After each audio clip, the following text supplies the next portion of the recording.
Hello, welcome to Intimate Lens. I'm Dr. Katz. Today we will talk about Kegel exercises and sex. Is there a connection? Let's check it out.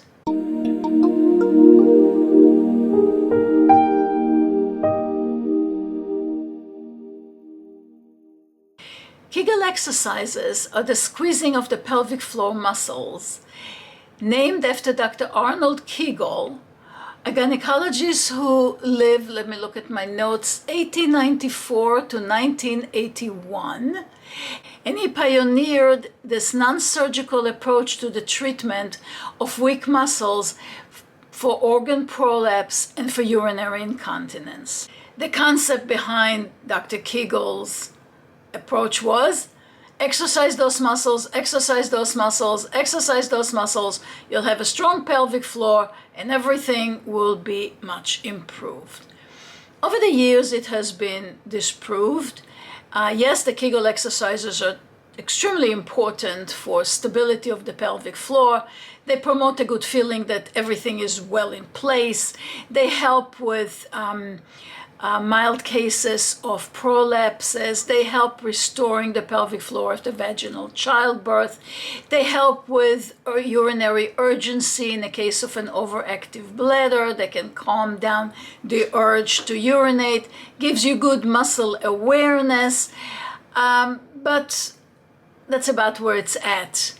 It does not really correct or fix prolapses. We know that once the prolapse or the drooping of one of the internal organs, say a uterus or a bladder or the vagina, once the prolapse begins, that it's okay, it's helpful in the early stages, but when it begins to be more advanced, it is now a whole different problem that needs mechanical support beyond the strength of the pelvic floor muscles.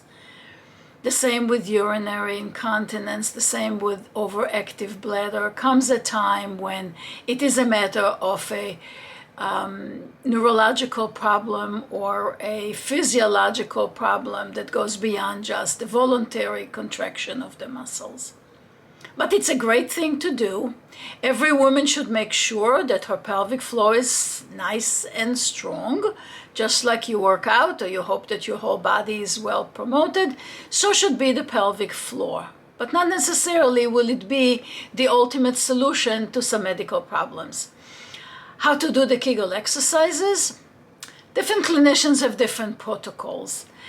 Generally speaking, there are two types of contractions. You have the fast contractions and you have the slow hold contractions to cater to the two different muscle fibers in the system. So the quick contractions are squeeze, relax, squeeze, relax, squeeze, relax.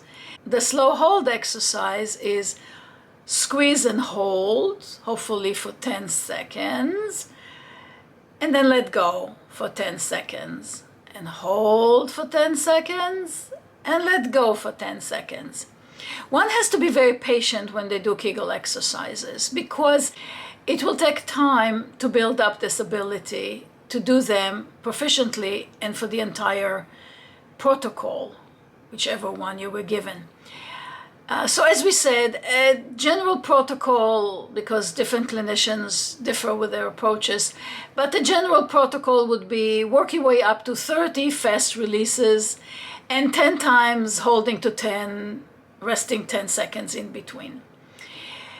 If you're not sure if you're doing the exercises right, if you'd like some help, if you don't know if you're weak or strong, if you need any reassurance, pelvic floor physical therapy is your solution. Discuss it with the physical therapist, have them check you, show you, demonstrate, monitor, will be the best solution for that. When you do the Kegel exercises, do not do them on the toilet. Not a good place to do them.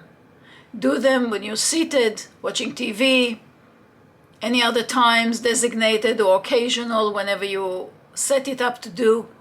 Be careful at traffic lights, make sure you mind traffic, but do not do them on the toilet. Let the voiding mechanism just do its own thing. Can Kegel exercises help curing vaginismus? Vaginismus being a condition whereby vaginal penetrations are difficult or impossible because of underlying anxiety that causes the vagina to just stiffen up, tighten up terribly, and prevent any penetration. Can Kegel relax those muscles? No, they cannot. Although it is popularly advocated, just Kegel, Kegel, Kegel, as it's called, meaning do a lot of those exercises and your vaginismus will go away. But it is not so at all. Vaginismus needs a whole different intervention.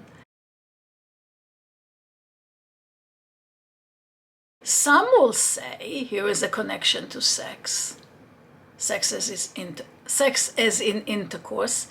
Some would say, I like to squeeze the penis. Or the male may say, I like my penis squeezed while I'm thrusting inside the vagina. Obviously, if your pelvic floor muscles are so weak that you can barely tighten them themselves, there won't be much squeezing of the penis. Not that you have to cater to what the man wants or likes, but it might be a good feeling for you as well. So there is a benefit for Kegel exercises for sexual activity.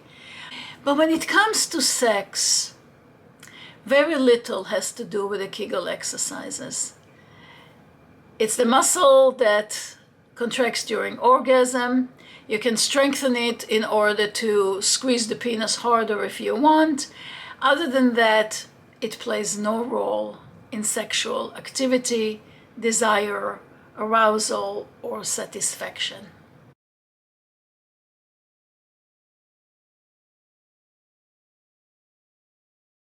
Hopefully we sorted out a bit of a confusion here. Share, subscribe. Let us know if you have any questions, and see you next time.